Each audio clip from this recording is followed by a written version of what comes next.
ఈ పువ్వు చూస్తున్నారు కదా! 5 రేకుల మందార పువ్వనమాట. చాలా పెద్దగా ఉంటది. ఇది మా ఫ్రెండ్ ఇచ్చింది. ఆ మొక్క బతుకుతుందో లేదో అనుకున్నాను గానీ, చాలా బాగా అయితే బతికింది. పూలు కూడా చిన్న మొక్కే చాలా పూలైతే వస్తున్నాయి.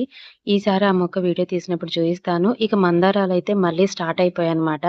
పింక్ మందార పూలు. ఇక నేనిక్కడ కొన్ని పూలైతే కాగడాలు, ఇంకా కొన్ని నందివర్ధనం పూలైతే కోసేసాను.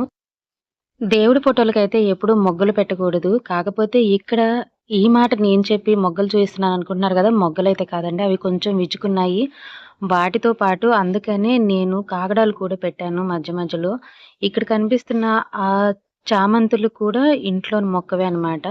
ఇక పూజంతా అయిపోయింది. పూజ అయిపోయిన తర్వాత టీ అయితే తాగాలనిపిస్తుంది. ఈ మధ్య టీ, కాఫీలయితే చాలా అంటే చాలా తగ్గిచ్చేసాము. ఇంకిక్కడ మీకొకటి చూయిస్తాను రండి. ఇక్కడ చూస్తున్నారు గదా! చిట్టి చిట్టి మామిడి పిందెలైతే వచ్చేసాయండి. శివరాత్రికి శివలింగం అంత ఉంటాయని అంటారు గదా!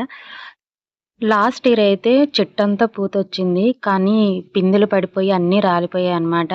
ఈ ఇయర్ అయితే చెట్టంతా రాలేదు. ఒక పక్కే వచ్చింది. కానీ కొంచెమైతే పిందెలు అలా నిలబడి కొద్ది కొద్దిగా కాయలైతే వచ్చాయి. చాలా సంతోషం అనిపించింది. ఇక్కడైతే రైస్ అయితే పెట్టేసాను.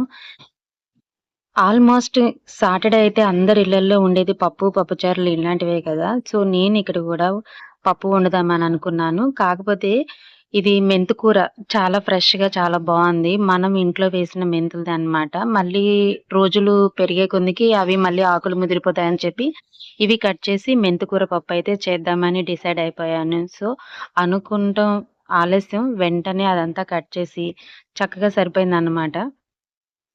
ఇంకా ఈ మెంతికూర పప్పుకి కాంబినేషన్‌గా కాకరకాయ ఫ్రై అయితే ఇంకా ఎలా ఉంటుంది చెప్పండి? సూపర్‌గా ఉంటుంది.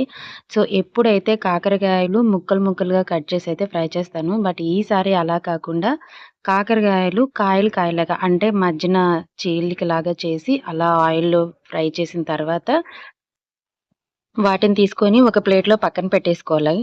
ఈలోపు నేనైతే ఈ కారానికి కావాల్సింది ఎలా ప్రిపేర్ చేస్తానంటే, ఎండు కొబ్బరి, పుట్నాల పప్పు, ఇంకా కారం, వెల్లుల్లి వేసి మిక్సీ పట్టేసి, ఈ కాకరకాయల మధ్యలో అవి కారం కూర్చి వేస్తే సూపర్‌గా ఉంటదనమాట.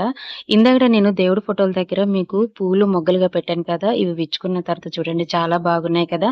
సో, ఇదేనండి ఈరోజు నా వీడియో. నా వీడియో గనుక మీకు నచ్చినట్టయితే లైక్ చేయండి, షేర్ చేయండి, సబ్స్క్రైబ్